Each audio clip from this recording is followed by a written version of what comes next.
Our goal is to understand the many dimensions of inflation, because by doing so, hopefully we can put ourselves on the right side of the trade and avoid the wrong side of the credit card statement.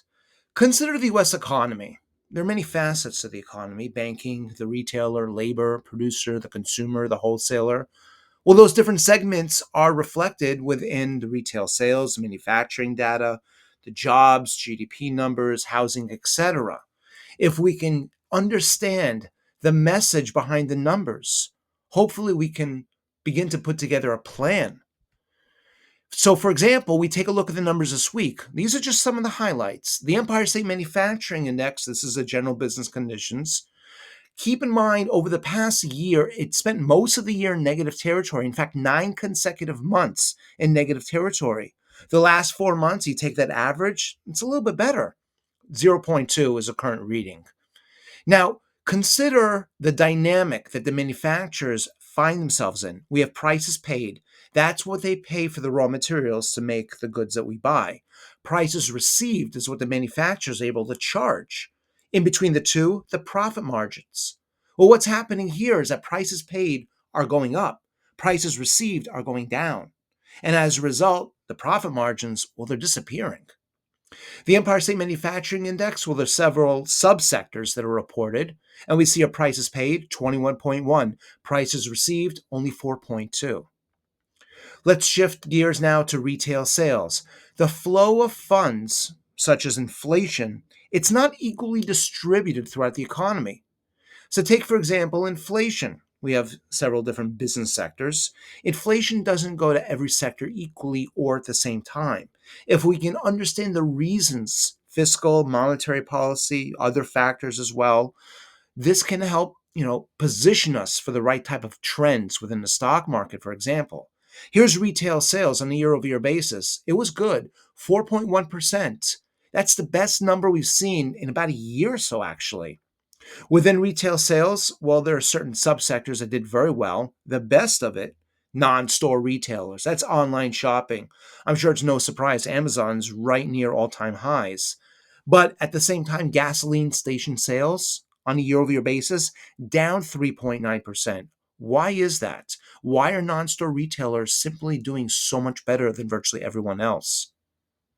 Now, compare the Empire State Manufacturing Index we just spoke about to the Philly Fed.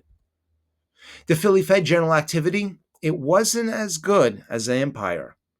Actually, negative 16.4. It was a 20-month low. This was actually a really bad number. Now, same dynamic exists in the Philly Fed as we spoke about in the Empire. Prices paid far greater than prices received. And at the end of the day, that's squeezing the profit margins. Here's a Philly Fed subsectors, and we can see prices paid 31.2, prices received only 7.3. So this is something that both the Philadelphia and New York manufacturing sectors do share. Now, consider on the left-hand side, we have the U.S. economy. We want to talk about the PPI, that's the producer price index. That's the cost of raw materials, the basket of raw materials. The consumer price index is the basket of goods that we purchase. You subtract CPI from PPI, that represents a profit margin. Now, that's economy-wide. On the right-hand side, we see Philly Fed. That's manufacturing specific, but it's the same dynamic.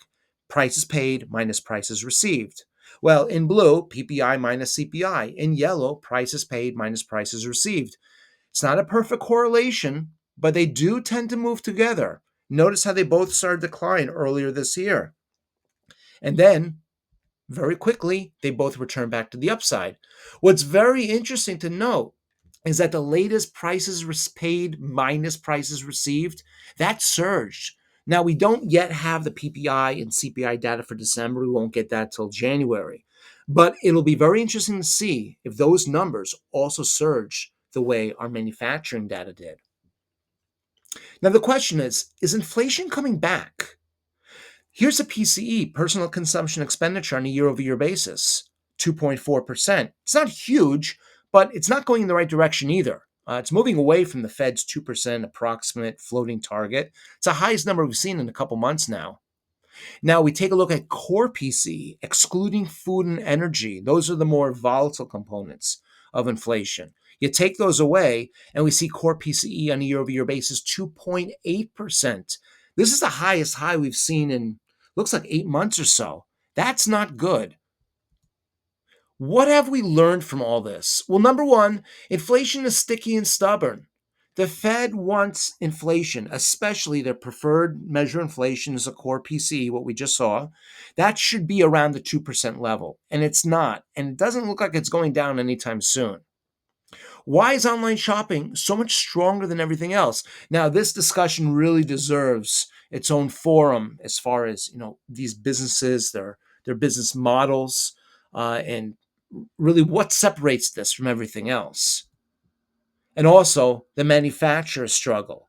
And will those prices paid, will that eventually be passed on? There's a theory that when PPI goes up, the producer price index, those costs will eventually be, passed on to the CPI. Will the prices paid eventually be passed on to the prices received? All this and more is published in our Substack newsletter. It's absolutely free to join.